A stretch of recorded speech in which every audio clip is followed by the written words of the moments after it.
Okay, my friends, we're going to get into a deep dive about what the mud fossils consist of and how I have proven my case.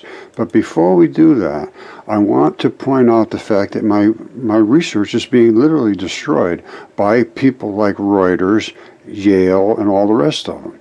Now, Reuters claims to have fact-checked a bunch of people talking about mud fossils, and they found that it was part of a widespread conspiracy. Fake.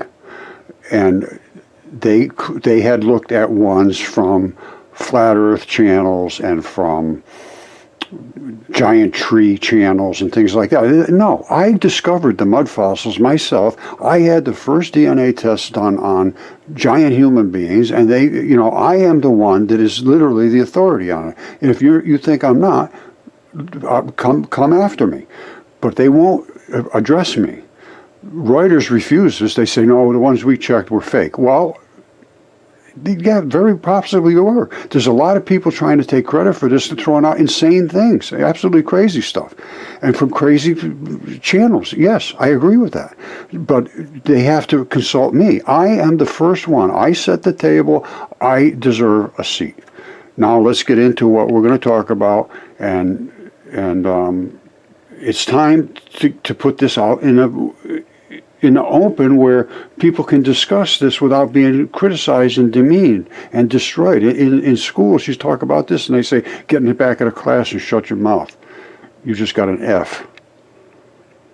Okay, my friends, I was afraid this was the response I would get, and I did get it.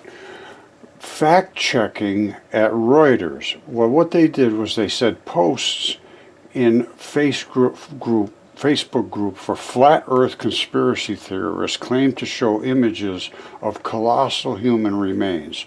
Shared as alleged proof these gigantic humans once roamed the planet, these pictures have been altered and are part of an internet hoax that has been around for more than 15 years. Part of an internet hoax. The whole thing is one big hoax. Been around for more than 15 years. Well, that's approximately the time that Mary Schweitzer found her soft tissue dinosaur tissues. And then right away everything got attacked, and then I was in close to that time frame. I had found the giant humans. And now it's being taken over by these conspiracy people talking like, well, we know all about it. We're the mud fossil people. No, they are just trying to show things to make big claims. I did the research. I discovered giant human remains. This is what they're talking about, part of an internet hoax for more than 15 years. This is no hoax, my friends. And this is what has destroyed research, is people like this, Reuters. Reuters has a real issue here, because I contacted them. They said, well, the ones we saw were a hoax. And I said, well, that's fine, but you're claiming it's part of a widespread internet hoax, been around for 15 years. Mine aren't that, so I should be allowed to present mine. Silence. That's what you get from these people. Same thing with Yale. And Yale finally did put out a paper acknowledging what I said. Right here. This is 2016, soft tissue bodies promoted by silica-rich oceans, exceptional preservations. Worldwide, one single layer, all perfectly preserved. They have no explanation for it. Here it is right here, worldwide.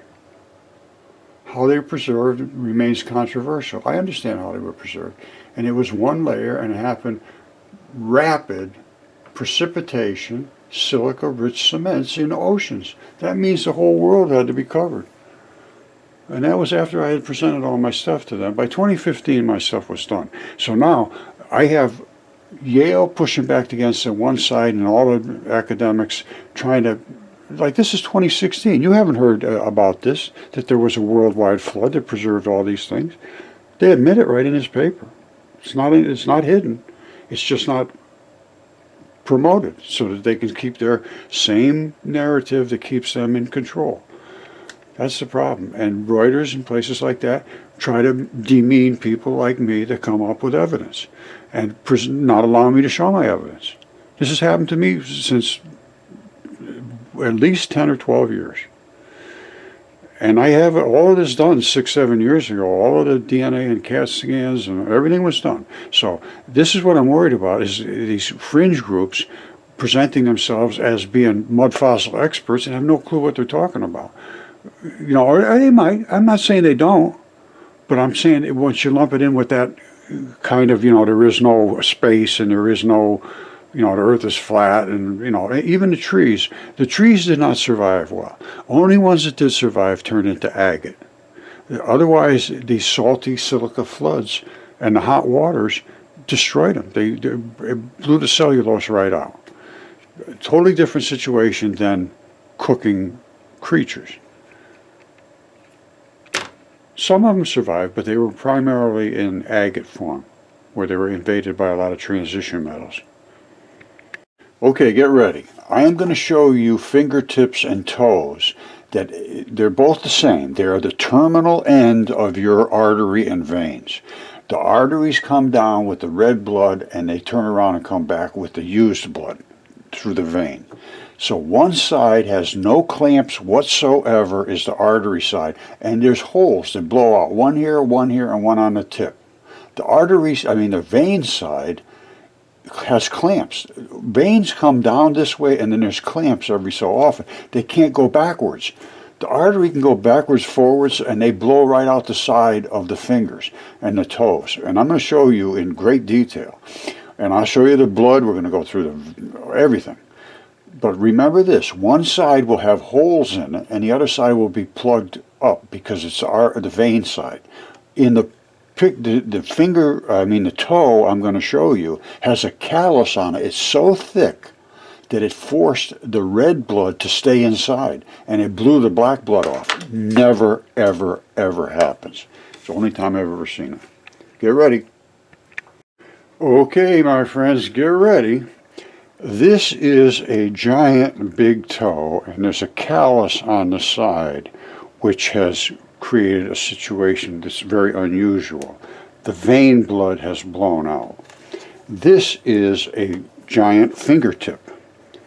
That's the CAT scan from it. That's where the fingernail was, right here. You really can't see it well, but in the CAT scan you can see it pretty good.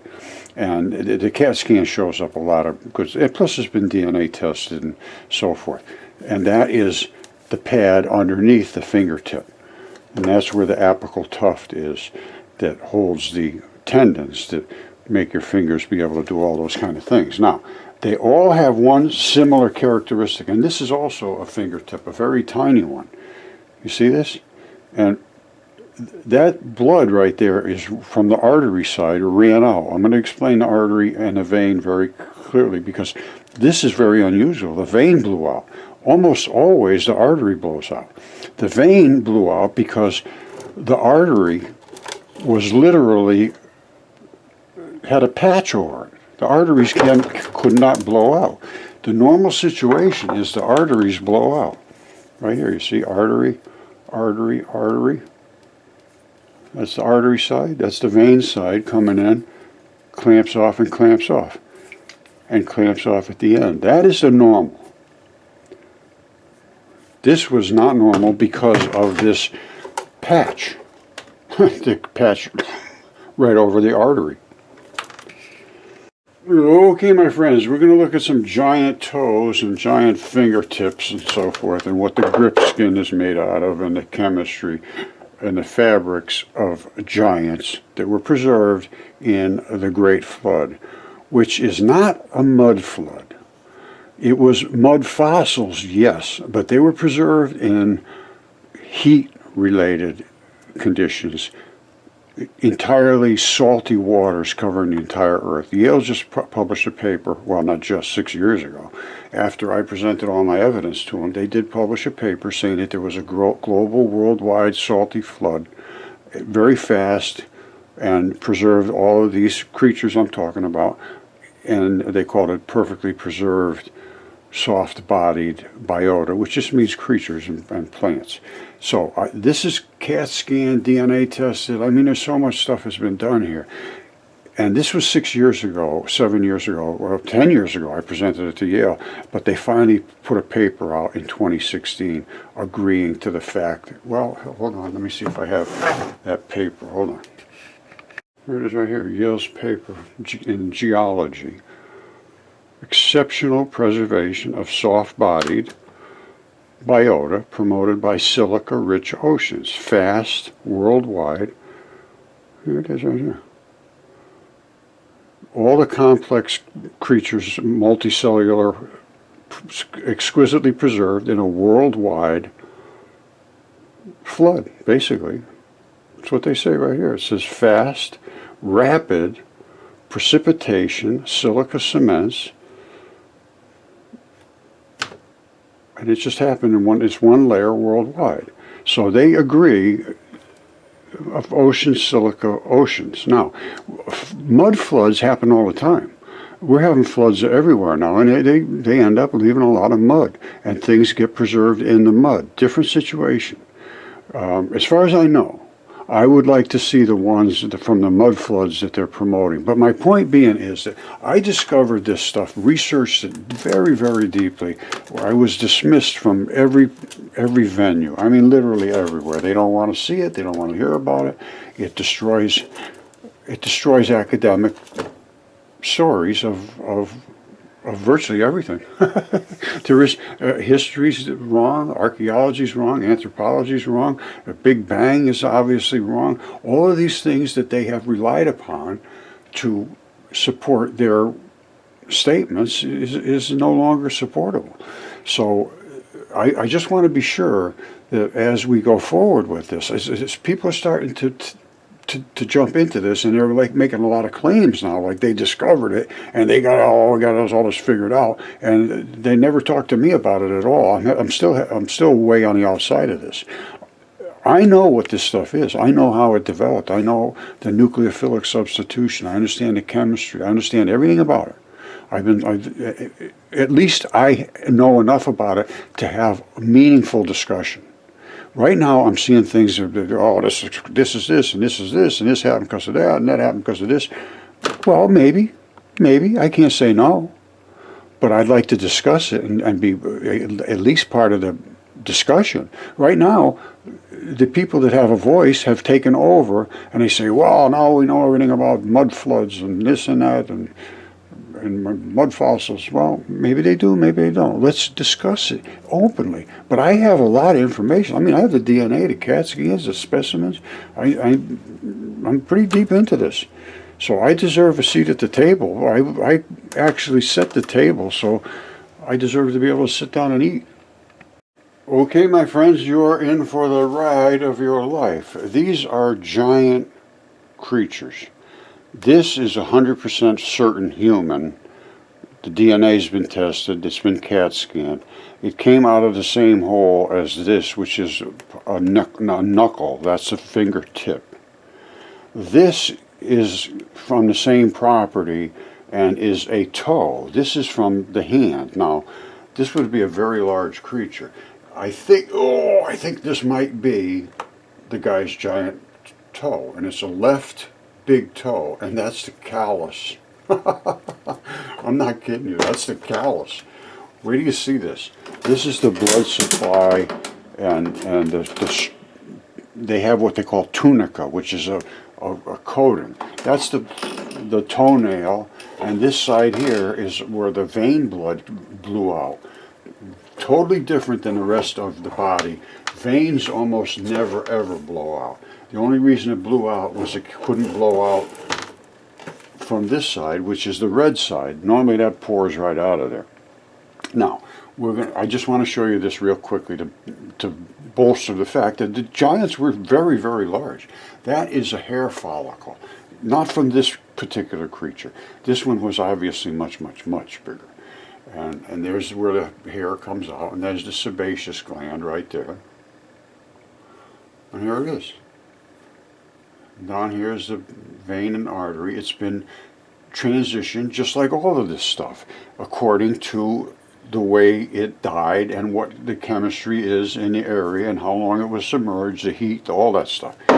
This, again, is fingertip. And this the apical tuft. I have so much on this stuff, it's just overwhelming. I have the whole hand that goes with this. And this, of course, I can't carry it up here, but this is the knuckle right here. And that right there is the tendon. This is the abrupt transition, right there, the tip of the abrupt transition, where the tendon turns into muscle. At a certain point here, your tendon turns into muscle. We're going to go and look at it in the, over in the anatomical book. But this is the bone, calcified bone. This was like just nothing more than marrow and blood and mud inside of these bones. And this is the tissue, and there's the bloody stuff. And this was all tendon running down the hand. And there's actually the muscle still wrapped around the bone ball. On this side, the bone ball still has the muscle, you see?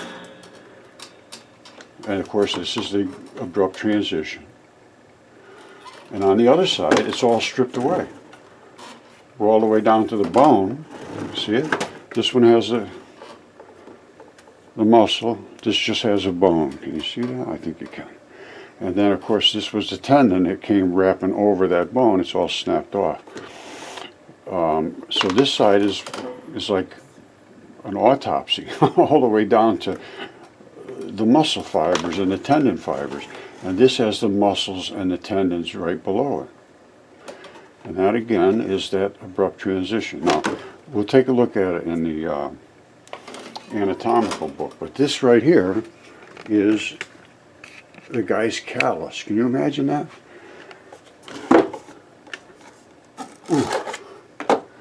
All right, so here we have the, oh man, this thing is heavy. It is saturated with metals inside here. Absolutely guaranteed. Saturated with metals. Because they tried to get out of here. And they couldn't get out through this bandage, basically, over the red blood. What happens is red blood just pours right out. The vein side normally clamps off. This was just the opposite. The vein blew out. Never happens. Never, ever happens. As a matter of fact, I have another one. Hold on. This one right here is eroded way down. That is the apical tuft. Well, this is where the apical tuft would be. Here's where the red blood side is. They blow right out. That should have blown out. If that wasn't capped off, it would have blown right out through those holes. And that's the artery side. This is the vein side. See the veins? They have clamps. They're not supposed to blow out. This is where the black side is. And this is where the red side is. The red blows out. This can't because it's capped off. That's the only reason. And again, this thing is saturated with metals. And it is heavy, heavy, heavy, heavy. Because it's all been, they all tried to filter out through here and they couldn't. So all that metal is collected up in here. You see under here? Ooh. There's the bottom side of the toe. And we'll look at this in the microscope. This is, you know, that's that little, there's a little hard spot on the bottom of your toe too. And that's where that callus just accumulated over, I don't know how long of a time. It's got the little bumps on it just like a normal callus. And these are the layers of the callus that grew on the guy's toe. Now this would be a left big toe. And there's the finger or the toenail. Okay. And this side here, ooh, that right there and that right there are where the veins are. They should not have blown out through here. They should have clamped off, and that should have just been a squirrely looking stuff like this, which is the stuff that lays up against your other big toe. Your big toe has a really slurpy looking side that goes against your other toe. And instead, out of these two spots, the black just gushed out. All right, that doesn't happen. As I showed you just a second ago somewhere here. The other, oh, here it is. This would have been like this. These should have blown out through here. They can't blow out. This should have clamped off on this side. They didn't clamp off. There was so much pressure on this, because this was on the downward side. I can tell, absolutely certain. It was like this. The blood was running down this direction when the guy died, and it tried to get out here. It couldn't, so it found its way out through the fingernail to some degree. But it pushed all that black blood out, just unheard of, virtually unheard of. And there's the nail. That's where the nail was. And of course I showed you the callus. And it wraps like you see how it wraps like a strap around there? The same thing with this one here too. You see that? That comes wrapping right around. The ancients called it tunica. We call it fascia now. But it coats, all the bones have their own coating. This bone here, this fingertip here, has all completely wrapped its own self the same way as this is.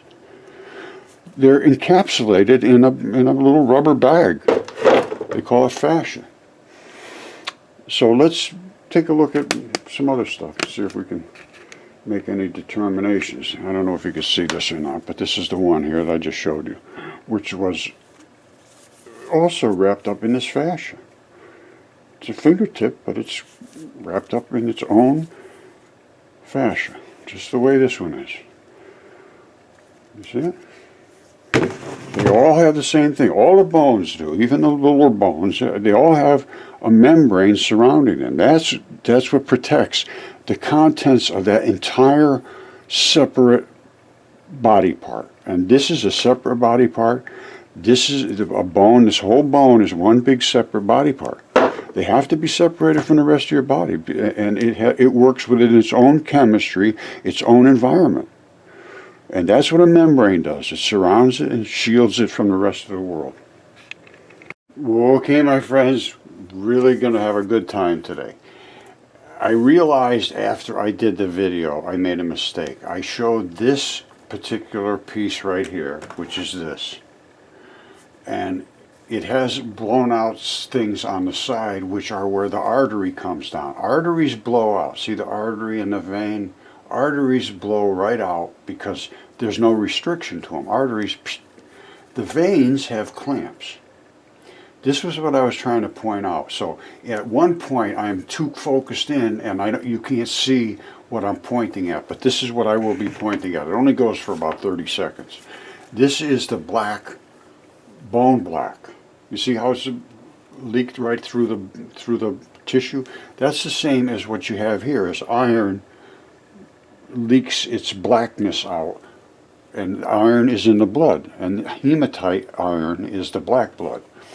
I'm sorry, magnetite iron is the black blood, and then there's hematite iron is the red blood. Now, I have a whole variety of things, but what I was going to be showing you was this gigantic toe, and that's the callus on the toe.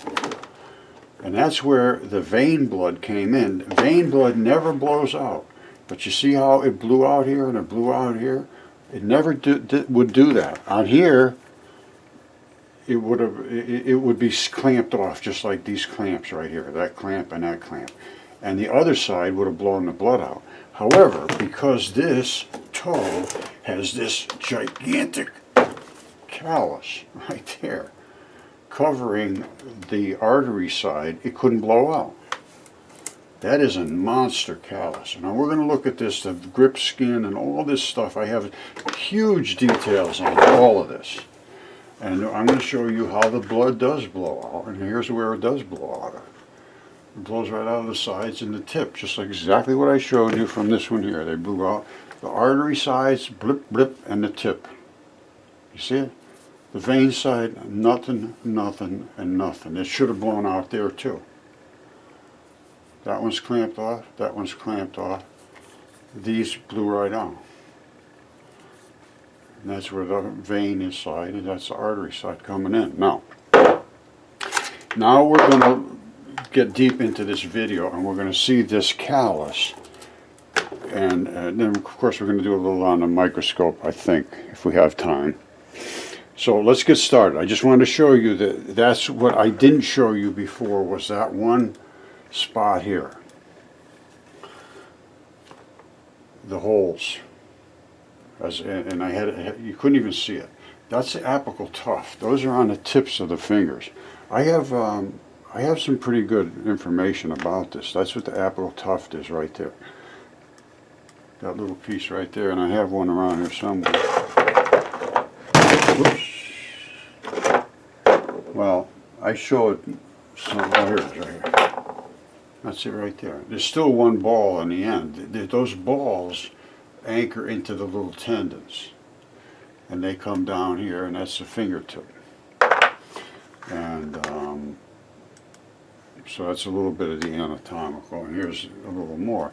This is what that distal phalanges looks like. Exactly what I showed you, that black part that seeped through. Alright, what else? Anything here? Well, you can see it. There's the black part.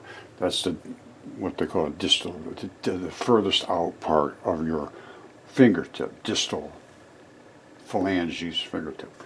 And this is what leaked out of there is the iron. They call that bone black. And this was from the CAT scans. You can't see much, but you can see the shadow of the bone right there.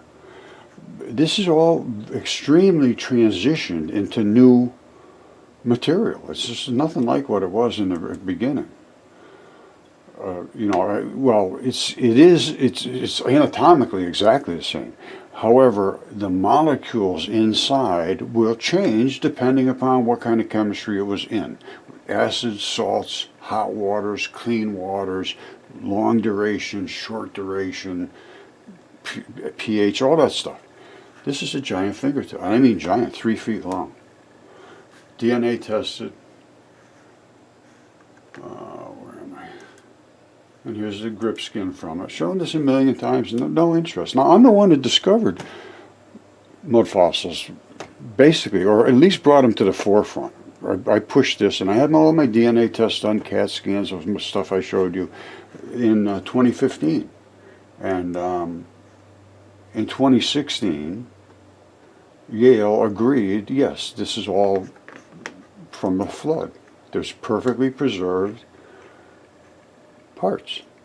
Now these are all this, you know, I get pretty deep into this, so if anybody wants to contest anything I'm saying, I'm certainly willing to discuss it. And I can't get anybody to even discuss it with me. This is where the fingernail was, and that's in this one right here. This was CAT scan and DNA tested, all 100% verified, 100%. So let's get into what I'm going to show you about this gigantic fingertip, toenail. Well, toenail. Oh man, is this thing heavy? I bet you if I knocked that scab off right there, that'd be just saturated with gold and so forth. Let's look at it quickly in a microscope and see what kind of metals are seeping out of there. We should be able to see them coming out down underneath here. All right, so here's this. This is literally the guy's callus. I mean, it's got to be an inch thick at least. And these are some of the metals that have collected, trying to push themselves out of there as part of the blood. The blood is saturated with the metals. Now, I'm going to take the microscope. We're going to go right down on top of it here, and then we're going to be looking at it up here in the screen up above here. Hold on. All right, so here we go. I'm going to turn this light off. Now, this is dry, and when it's dry, you really can't see much other than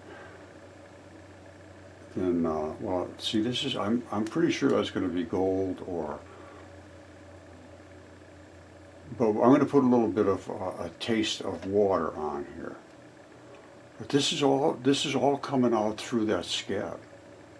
I mean, that callus. You see these little bits of colored metals? Those are metals.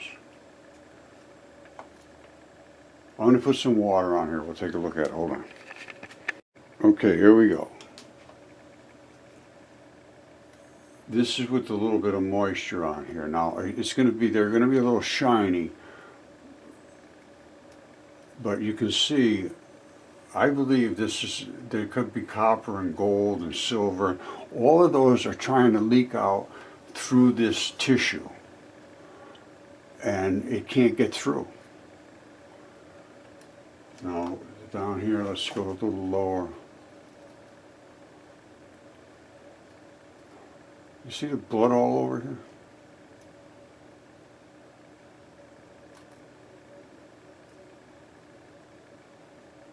It's just a big, gigantic callus.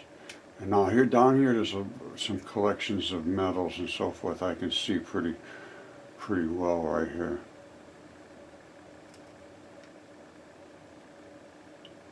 You see, now that looks to me like maybe silver, and that looks to me maybe gold, copper. All different metals are coming out of here. See them? They're all over the place.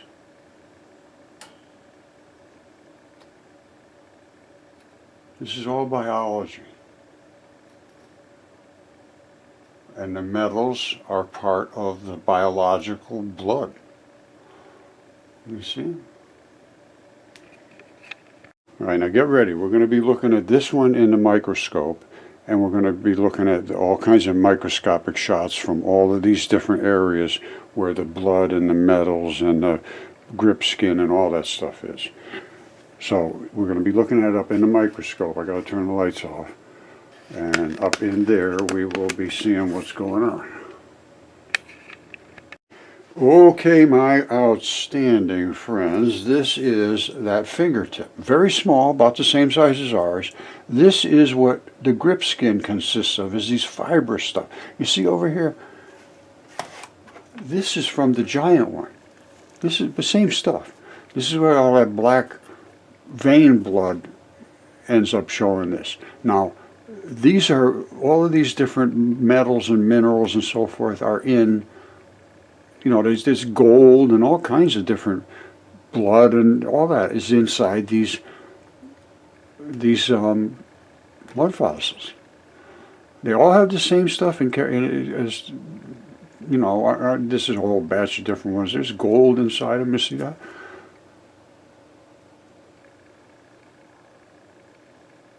Here's, I don't know, that's down inside of a blood vessel. Something's growing down in there. This is the kind of stuff that is the fascia in the tissue. What do we got here? Some blood vessels. This is nothing more than skin, basically. It's eroded down to where you're seeing all the interstitium balls holding the skin together.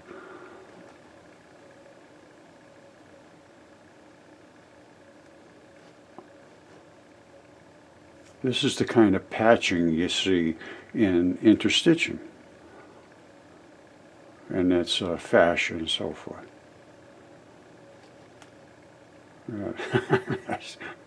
If that's not red blood, I don't know what it is. Whoops. Oh, that's going to leave a mark on my screen, something terrible. Oh, the hazards of duty. Let's see what else we got here.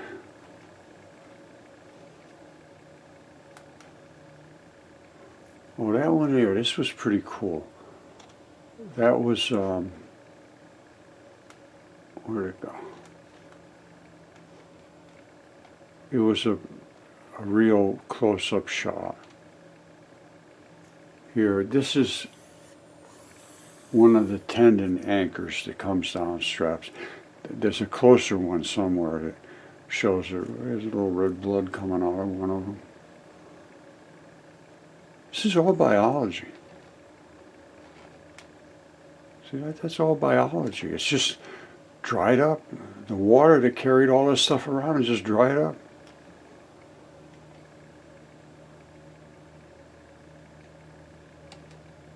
There's a lot of this stuff, I don't even remember what it was, but this is what happens sometimes inside of the alveoli in the lungs. They'll start to grow crystals. Just like that. Sometimes they'll be actually diamonds. Most of the time it's just quartz crystals.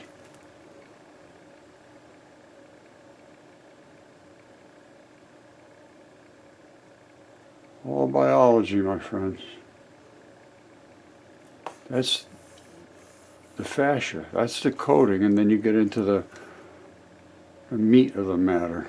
You see all those little fibers? I show you this millions of times, bazillions of times, hundreds of bazillions. There's blood with gold in it. This, I think, might actually be the fingerprints. See, I think these are the fingerprints. That's the grip skin right there. That's tough stuff. I'm pretty sure these are fingerprints. Again, I got so much of this stuff, I forget. Been a long time doing this. This goes back years and years ago. Blood vessels. This one here, yikes. I remember seeing that. I'm thinking to myself, that could be a situation I don't want to deal with. There's blood all over these things. I had mine DNA tested. They said they were excellent quality. It came out almost literally raw red blood. Not hard to get. Look at this.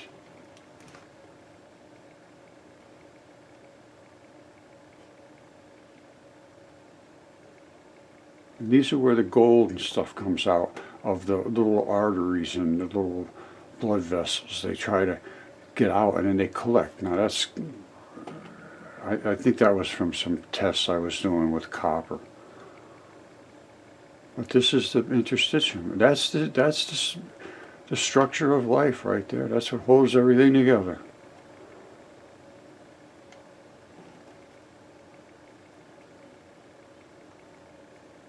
I don't see any reason to go much further with this, but you can see I've done a lot of looking.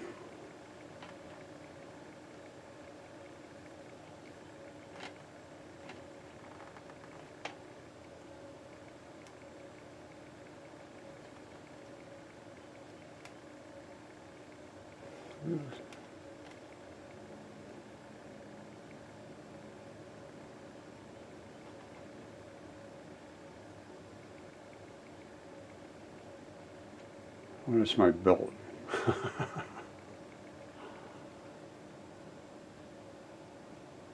Well, I got a lot of stuff here. I didn't realize I had this many pictures.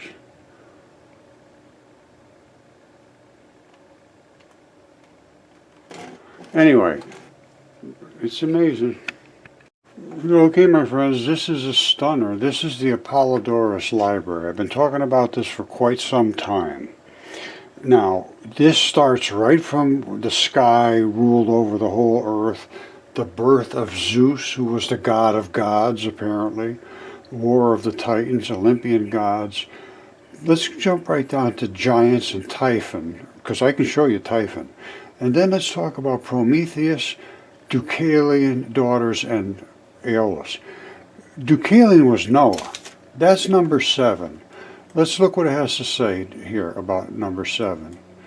It says, Zeus poured heavy rain from heaven, flooded the greater part of Greece so that all men were destroyed except a few who fled to the high mountains in that neighborhood.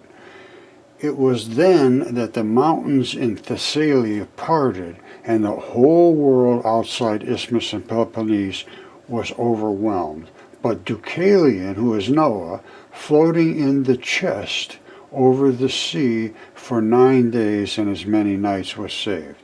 And that's what they said. He had stored all this stuff in his chest and got ready for the flood. And then they talk about Typhon, and that's 1.6.3. All right, the gods had overcome the giants. All right, Earth was more enraged, had intercourse with Tartarus, and brought forth Typhon. He was a hybrid between man and beast. Size and strength he surpassed all the offsprings of Earth. His thighs were human in shape and such prodigious bulk that he outtopped all the mountains. His head often brushed the stars.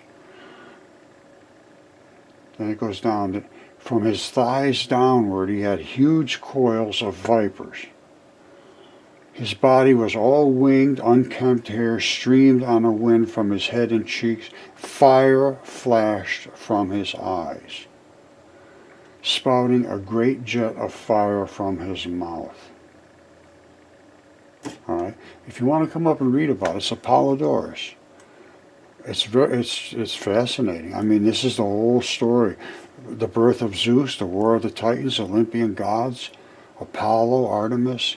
They talk about Hercules, the 12 labors of Hercules. All this stuff has, it looks to me like they weren't just spouting off silly little stories to scare kids. This seems to have a lot of substance to it, what I'm finding. I'm going to show you Typhon right now. Remember, his head often brushed the stars, his eyes flashed, all unkempt. He had the body of, he was a hybrid. He had coils and he had thighs and all that. So let's look at Typhon. All right, I'm going to show you where it is. You can't miss it. It's all runs right across all of North Africa. These are dragon scales. You see those? Those are scales. This is all runoff from the dead, decaying dragon. This was his throat inside here. It's collapsed. These are the scales that came up to protect it. Now that throat runs all the way up with all these scales, all the way up to his head. There's his head right there. And there's that red, flashy, flaring eye. And here's all this unkempt stuff. And here's all the toxins burning coming from his throat. And what they're going to do is they're attacking this fish down below, this gigantic fish. Now this is all across North Africa. Nobody's able to open their eyes big enough to see this, and they still can't. He had the thighs of a human. Go back and read Apollodorus, and if you look at this, I understand what human flesh looks like, and this is it when it starts to erode. And on the edges, they're living right here. They're living in the eroded flesh, which has a lot of red blood in it, and it grows things right on that edge. That's the eroded flesh right there. It's almost like hide. Now, this is the creature they're talking about, Typhon. His head scraped the stars, absolutely. There he is, runs all the way across North Africa from there to there. And if you can't understand what that head looks like, here's what it looks like outlined. That's his head. There's his red flaring eye. There's his throat. These are the scales. This is just runoff. There's all the flashy stuff that they talk about. Here's all the spit, which is the fire. Literally fire coming out of his face here. And look at what's coming out of there. This is nasty as it gets. You see this? This is what's coming out of his throat. And that's attacking that fish down below. All right, this takes a second to settle in. When it settles in, you can see how noxious this stuff is. You see that? And that came right out of his throat. Now, it's coming down here, and it landed on the fish, on his fin. You see the fin right there? That's his tail. I think the eye is right there. These are the scales, all these little scales. And it ate right through this portion of the scales, right down into the blood vessels. This is no joke. You show this to a doctor that understands blood vessels and arteries and capillaries and veins and how the blood system works in your body. This is it right here. The black ones are, that's the returns back to the heart to be pumped through the liver to clean it back up through the lungs and so forth. And they ate right through because it was some toxic, noxious stuff. So what the things I just pointed out to you support all these ancient texts. These ancient texts talk about things that the indigenous people revered in some manner, whether good or bad, I don't know. But they had ceremonies and all this stuff. That's what I'm showing you. And this has been suppressed from them. It's almost like a denial of their cultures. There's not one single culture, zero, that hasn't talked about giants. Zero. And I think there's also zero that haven't talked about dragons or feathered serpents, and which we found all of those things. Quetzalcoatl's on the East Coast. So if you think I'm just making these things up, confront me. There's Quetzalcoatl right there. Goes all the way up the East Coast. These are feathers. They're the green mountains, but they're green because feathers make things grow green. You can actually buy what's called feather meal. They grind up feathers and it makes stuff grow green as green can be. Something similar to these feathers. You see that? And if you think they're not feathers, you are wrong. He runs all the way up the East Coast. There's his head. He's spitting into the Gulf. This is a dead zone right here. Whatever he spit out here is all salty, nasty. It's a zone of hypoxia, I think they call it, which is everything's dead. This is his headdress. Quetzalcoatl has a headdress just like that. And this is feathers sticking up. And this is a feather right here. You see these? I showed you before feathers. You want to see a feather? There's one right there.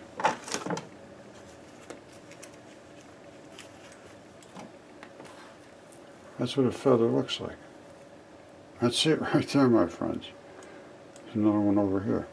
They're all over the place now. This one's quite obvious to see. So this is not a joke. This is right now, as far as I'm concerned, the Native American people, they talk about this stuff, and also out here, same thing. How I got started on this was the Colorado River, talking about this area possibly being inhabited by Egyptians at one point in time. And then they're talking about 50 million years, 100 million years. No. What died here died quickly in a gigantic flood, just like I was showing you in Apollodorus. It was worldwide, and it was well recorded. And these creatures were so far bigger than anybody could have possibly imagined. This is really like the guts of a giant creature. All right, I'm sure I did show you or will show you this again, but this is the hair follicle. Right there is the muscle attachment. Right there is the sebaceous gland. And the hair grows straight up through here at the top. And there's the blood supply, the artery and the vein. So these creatures were very, very, very, very large. Now, we're going to go through all of this stuff, or have gone through all of this stuff, but when you get into places like this, in the stomach, this is inside the stomach. Now, you see this here? All of those little balls, I think, were in that stomach area, and they are like here. These little balls here, and these are the areas where they have them balled up together. You see what I'm saying? You see this? I think creates that. I can't be sure of that. But these I don't think have the attachments where the normal tendon balls have a little ball spot that the stalk comes off of. I don't think these do. I had somebody ask me about those the other day. Now, look at this guy. He's standing on muscle. On stomach. This is the outside of the stomach. He's standing on the outside of some stomach. Look at the size of this thing. I'm telling you, this is just, it's not a joke. This is not something that's silly. This is blood. All of that blood was in your stomach and in a lot of your organs and so forth. There's a lot of transfer between the blood and the stuff that's on the other side of this membrane. So you have to have it flush with blood, and that's these are vermilion cliffs. You should see the blood out there. It's just like a slaughterhouse. Absolutely unbelievable. And I mean, I've shown all this stuff. I have giants on my property. I've shown them. These are all my stuff. Is all the giants. I have so much stuff. It can't be ignored anymore, and to allow it to be ignored just isn't right.